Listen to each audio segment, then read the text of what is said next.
सांगमाने मोर channel को आपनमानंकु स्वागत। एही चैनल रे ओडिया हॉट स्टोरी पाई करा जायछि।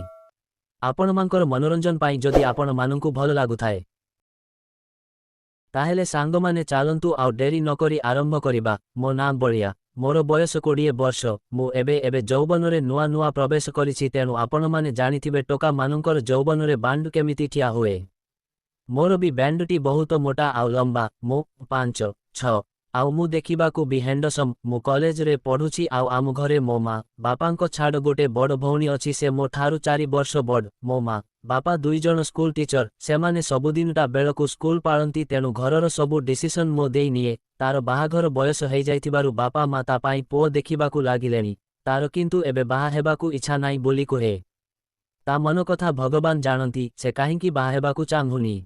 मु सबुबेले भावे तार बाहा हेजिबो उचित, कारण दुनिया रे कौनसी भौणी ता भाई सह एमिति संपर्क रखिनथिबा जेमिति मो बड़ भौणी मो सह रखिछि। मु बहुत थर चेष्टा करिछि मोर जीवनर अभुला कहानी आपनमानंकु जणेई देबाकू, किंतु प्रतिथर मो हाथ अटकी जाए। किंतु आजि मु बहुत साहस करी लेखुछि। आपनमाने ही डिसिशन नियंतु जहा मो सह हेउछि ता कोन ठीक। सत कहिबाकू गले मु एकथा लेखिबा बेलकू मोते जाम भी भल लागुनी, किंतु कोन करिबी मन बुझुनी। आपनमाने आगरु भी बहुत भाई भौणी सेक्स विषय रे पढ़िथिबे, किंतु से सबु टिके अलगा थिबो। सेथिरे भाई भौणी सेमानंको परस्पर इच्छारे संभोग करुथिबे, किंतु मो कहानी टिके अलगा। सेदिन मो बापा आउ बो 2 जण जाक स्कूल पिकनिक रे जाइथांती आउ आमे 2 जण घरे थाउ। देई सेदिन जल्दी जल्दी रोषेई सारी देई थाए आउ आमे 2 जण जाक खाई सारी सोइबाकू बाहारी थाउ। सेठु देई आसी मोते कहिला, तू कौन एबे सोई पड़िबू कि? मु कहिली हन, आउ चाहिंकी कौन करिबी? से कहिला, चालुनु आमे गोटे वेब सीरीज देखिबा। मु भाबिली हन एते जल्दी सोईकी लाभ कौन, देखिदेले भी हुअंता। तेणु मु हन करिली। से तुरंत नेटफ्लिक्स रे गोटे सीरीज लगेई देला, किंतु सेईटा 18 थिला। आपण माने ता जानिथिबे आजिकाली इंटरनेट रे जोन सबु सीरीज आसुछि सेगुडा परिवार सह देखिबा असंभव। सेगुडारे जे कौनसी समय रे भी सेक्स सीन पळेई आसे। आमे देखु देखु सेमिति गोटे सीन आसिला जोठी झियो पुओ 2 जण जाक लंगड़ा हेले आउ पुओटे झियोर दूध गुड़ाकू चिपिला। तापरे गेहांगिहिन स्टार्ट हेला। सेथिरे बांड बिया तो देखागलानी, किंतु दुईटा जाक दूध पूरा देखा जाउथिला, जौगुड़ाकू टोकाटा जोर जोरे चिपुथिला। मु एसबु ठीक से देखुनु थाए, कारण देई पाखरे बसी थाए। मु कानेईकी डेईकू देखिला बेलकू से बड़ बड़ आखिरे अनेइछि आउ ओठकू कामाडुछि। से मोते अनेइला आउ कहिला, किरे तोते कौन भल लागुनी? मु किछि कहिलिनी, तेणु से मो पाखकू आसी मोते जोररे कुंढेई पकेइला। मु एसबु देखि पूरा डरिगली। मु माने माने भाबुथाए देई एमिति काहींकी होउछि। से मोते बेले बेले कुंढाई पकाए, किंतु आजिर कुंढेइबा पूरा अलगा थिला। मोते लागिला जेमिति से मोते कौनसी खराब उद्देश्यरे कुंढेइले। तापरे से मो मुन्ह सारा किस करि चालिले पागिड़ींको भଳି। मु किछि बुझी पारु न थाए। तापरे मो पेंट आडकू हाथ नेई मो बांडकू चिपिला। मु ताकू जोररे छती देली आउ कहिली, देई एमिति कौन होउछु? निजकू संभाळ। से सेइठू मोते जोररे पाटी करी कहिला, चुप रह, नहेले मु एबे चिलेइकी समस्तंकू डाकी देबी। मु एहा शुणी प्रबल डरिगली आउ पूरा चुप हेइगली। माने माने भाबिली, हे प्रभु मु एबे कौन करिबी? तापरे भाबिली, जाहा हब देखाजिबो। तापरे से मोते लिपकिस कला आउ ता हाथकू नेई मो बांडकू आउंसिला। मो बांड किंतु हिट हेइन थाए, कारण मु प्रबल डरी जाइथिली। से मो पेंट खोली मु चढ़ी तळकू करी मो बांडकू हाथरे दळुथाए, किंतु हिट होउ न थाए। एहा देखि से कौन भाबिला केजानी बांडकू छाड़ी देला आउ निज ड्रेस खोलिबाकू लागिला। से केवल ब्रा आउ पेंटी छाड़ी आउ सबू खोलिदेला आउ निजे निजे निज दूध दुईटाकू दळिबारे लागिगला। एहा देखि मोर टिके टिके हिट हेबाकू लागिला। से एहा देखि ता ब्रा भी खोलिदेला आउ ता दूध दुईटा पूरा गोरा गोरा आउ निप्लो पूरा गोलापी कलर। ता दूध दुईटाकू देखि मु आउ संभाળી पारिलिनी। मो बांड भी पूरा ठिया हेइगला। से जेमिति एही समयकू अपेक्षा करिथिला।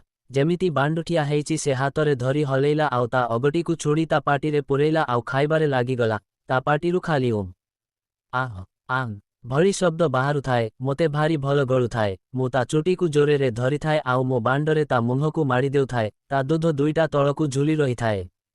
तापरे से बेडरे सोईगला आउ मोते ता उपरकू आसिबाकू कहिला। मु ता पेंटी ताकू टिके एडिकी ता बियाकू देखिली। ता बिया पूरा पानीरे भर्ती। मु पचारिली, एगुडा कौन? से कहिला, झियोंकर हिट हेले बियारू पानी बाहारे। आउ कहिला, तू मो बियाकू चाटी दे। मु तापरे ता पेंटीटा ता बियारू खोली बाहर करिदेली आउ ता जंघकू चुचुमिली आउ धीरे धीरे बिया पाखकू गली। ता बियाकू टिके सुंघिदेली। ओह की बासना! से कहिला, मु एबे କରିଛି। ତାପରେ ମୁଁ ତା ବିଆ ବାଳ ଗୁଡ଼ା ଆଡ଼େଇ ତା ବିଆ ଓଠକୁ ଚାଟିବାରେ ଲାଗିଗଲି। ମୋତେ ଟିକେ ଲୁଣିଆ ଲୁଣିଆ ଲାଗିଲା। ମୁଁ ସେ ଲାଳ ଗୁଡ଼ା ସବୁ ଚାଟିଦେଲି ଆଉ ତା ବିଆଟା ପୁରା ମେଲା ହେଇଗଲା। ଏମିତି 5 ବିନା 7 ମିନିଟ୍ ଚାଟିବା ପରେ ତା ବିଆରୁ ଧଳା ଧଳା କଣ ମେଞ୍ଚେ ବାହାରି ଆସିଲା ଆଉ ସେ ମୋ ମୁଣ୍ଡକୁ ଜୋରରେ ମାଡ଼ିବସି ସଙ୍ଗ ସଙ୍ଗ ହେଇ ଚୁପ୍ ହେଇଗଲା। ତାପରେ ଦେଇ ମୋତେ କହିଲା ଆଉ ଡେରି କରନା, ମୁଁ ଆଉ ସାହିପାରୁନି, ଜଲ୍ଦି ଆସି କାମ ସାରିଦେ। ମୁଁ କହିଲି କ'ଣ କରିବି? ସେ ରାଗିକି କହିଲା, ମାଗିହା, ଜଲ୍ଦି ଆସି ମୋ ବିଆରେ ତୋ ବାଣ୍ଡକୁ ପୁରା। ମୁଁ ତା ପାଟିରୁ ଏମିତି କଥା ଶୁଣି ପୁରା ଚମକି ପଡ଼ିଲି। ତାପରେ ସେ ନିଜେ ତା 2 ବିଆ ଓଠକୁ ମେଲେଇଲା ଆଉ ମୁଁ ମୋ ବାଣ୍ଡକୁ ଛୁଡ଼ି ତା ବିଆରେ ଘଷିଲି। ବିଆ ଟିକେ ନାଳେଇ ଗଲା। ମୁଁ ତାପରେ ଆଉ ଡେରି ନକରି ବାଣ୍ଡକୁ ଧୀରେ ଧୀରେ କରି ପୁରା ବିଆ ଭିତରେ ଗଳେଇଦେଲି। ସେ ଖାଲି ଛାଟିପିଟି ହେଉଥାଏ ଆଉ ହେଉଥାଏ। ତାପରେ ସେ କହିଲା, ଏବେ ଗେହିଁବା ଆରମ୍ଭ କର। ମୁଁ ତାପରେ ପେଲିବ ଆରମ୍ଭ କଲି। ଏମିତି ତାକୁ ଜୋର ଜୋରେ ଗେହ୍ନୁଥାଏ ଆଉ ସେ ଖାଲି ଚିଲାଉଥାଏ। ମୋ ବାଣ୍ଡ ପୁରା ଗରମ ହେଇଯାଇଥାଏ ଆଉ ତା ବିଆ ଭିତରେ ଖାଲି ପଚ ପଚ ଗଳିଯାଉଥାଏ। ଏମିତି 15 ମିନିଟ୍ ଗେହିଁଲି। ତା ଭିତରେ ତାର 4 ଥର ବାହାରି ସାରିଥାଏ। ମୁଁ ଏଥର ଦେଇ କଣାରେ କହିଲି, ଦେଇ, ମୋର ବାହାରିବ। ସେ କହିଲା, ତୁ ଯେତେବେଳେ ବାହାର କରିବୁ ମୋତେ ପୁରା ଜୋର ଜୋରରେ ପେଲିବୁ। ମୁଁ ତାପରେ ତାକୁ ଜୋର ଜୋର ଗେହିଁବାକୁ ଲାଗିଲି ଆଉ ମୋ ବାଣ୍ଡରୁ ବୀଜ ପୁରା ପଚ ପଚ ହେଇ ତା ବିଆ ଭିତରେ ବାହାରିଗଲା ଆଉ ମୁଁ ତା ଉପରେ ଶୋଇଗଲି। ତାପରେ 20 ବିନା 25 ମିନିଟ୍ ଗଲା ପରେ ମୁଁ ତା ଉପରୁ ଉଠିଲି। ମୁଁ ତା ମୁହଁକୁ ଆଉ ଚାହିଁ ପାରୁନଥାଏ। ସେ ଏହା ଦେଖି ମୋ ମୁଣ୍ଡକୁ ଉପରକୁ ଉଠେଇଲା ଆଉ କହିଲି, ଦେଖ ବଢ଼ିଆ। ମୁଁ ଜାଣିନି ମୋ ସହ କ'ଣ ହେଲା, କିନ୍ତୁ ତୁ ଏକଥା କାହାକୁ ବି କହିବୁନି ପ୍ଲିଜ୍। କିନ୍ତୁ ତୁ ଯଦି ଚାହୁଁଛୁ ଯେ ତୋ ଦେଇ ଆଉ କାହା ସହ ସେକ୍ସ ନ କରୁ, ତାହେଲେ ତୁ ମଝିରେ ମଝିରେ ମୋ ଦେହର ଭୋକ ଶାନ୍ତ କରିବାକୁ ପଡ଼ିବ। କ'ଣ କହୁଛୁ? ମୁଁ ସେଇଠୁ ହମ୍ ମାରିଲି ଆଉ ଆମେ 2 ଜଣ ଯାକ ଶୋଇପଡ଼ିଲୁ। ସେହିଦିନଠାରୁ ମୁଁ ଜାଣିଗଲି କି ମୋ ଦେଇକୁ କିଛି ଗୋଟେ ସେକ୍ସ ରୋଗ ହେଇଛି। ତେଣୁ କୌଣସି ବାହାର ଲୋକ ମୋ ଦେଇକୁ କରିବା ଅପେକ୍ଷା ମୁଁ ହିଁ ସେ ଦୋଷ ମୋ ମୁଣ୍ଡ ଉପରକୁ ନେଇଗଲି।